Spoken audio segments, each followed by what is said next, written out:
حضرت ابو ذر غفاری رضی اللہ تعالیٰ عنہ عرض کرنے لگے، یا رسول اللہ صلی اللہ تعالی علیہ وسلم، مجھے کچھ وصیت فرمائیں۔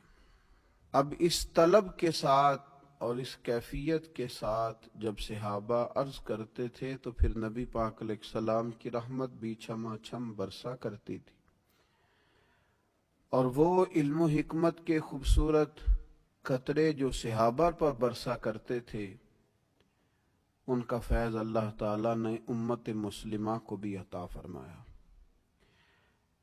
اور صحابہ نے جب ان باتوں کو روایت کیا اور محدثین نے جب ان کو نقل کر کے محفوظ کر کے امت تک پہنچایا، تو ہماری روحانی تربیت کے لیے، ذہنی آسودگی کے لیے، دل کے بند دریچے کھولنے کے لیے وہ عظیم سرمایہ ہمیں میسر آیا۔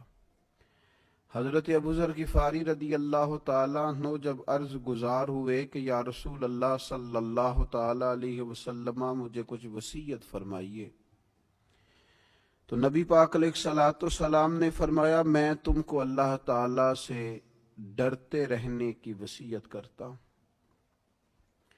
کیونکہ یہ تمہارے کاموں کو بہت سنوار دینے والی چیز ہے۔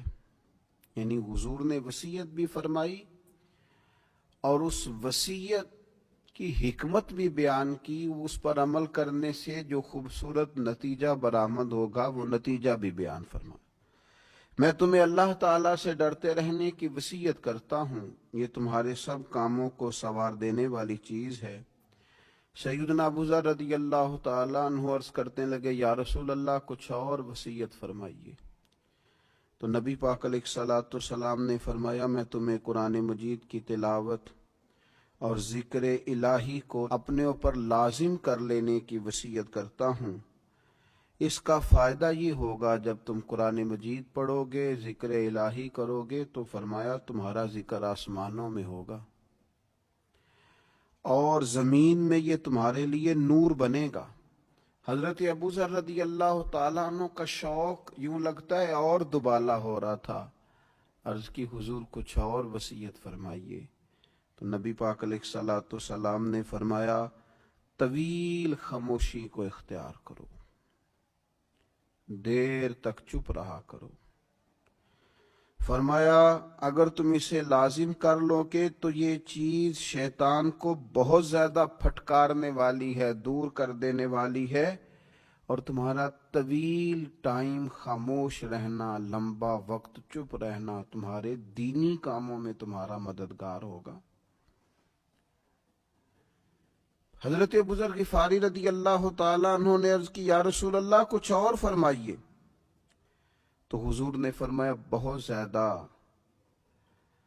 ہنسنے سے بچو، کیونکہ بہت زیادہ ہنسنا دل کو مردہ کر دیتا ہے اور چہرے کے نور کو غارت کر دیتا ہے۔ کہتے ہیں میں نے عرض کی، یا رسول اللہ کچھ اور فرمائیے۔ تو آپ صلی اللہ تعالی علیہ وسلم نے فرمایا، تم حق بات بول دیا کرو، اگرچہ کسی کو کڑوی ہی لگے۔ میں نے عرض کی، یا رسول اللہ کچھ اور فرمائیے۔ تو حضور فرمانے لگے، اللہ تعالیٰ کے معاملے میں کسی ملامت کرنے والے کی پرواہ نہ کرنا، رب کی رضا کا گویا کام کرتے رہنا، اور اگر تمہیں کوئی برا کہے، تم پر کوئی تنقید کرے تو اس کی پرواہ نہ کرنا۔ میں نے عرض کی، یا رسول اللہ کچھ اور فرمائیے۔ تو نبی پاک علیہ الصلوۃ والسلام نے فرمایا، لوگوں کے عیبوں کو بیان کرنے سے اپنی زبان کو روکے رکھنا،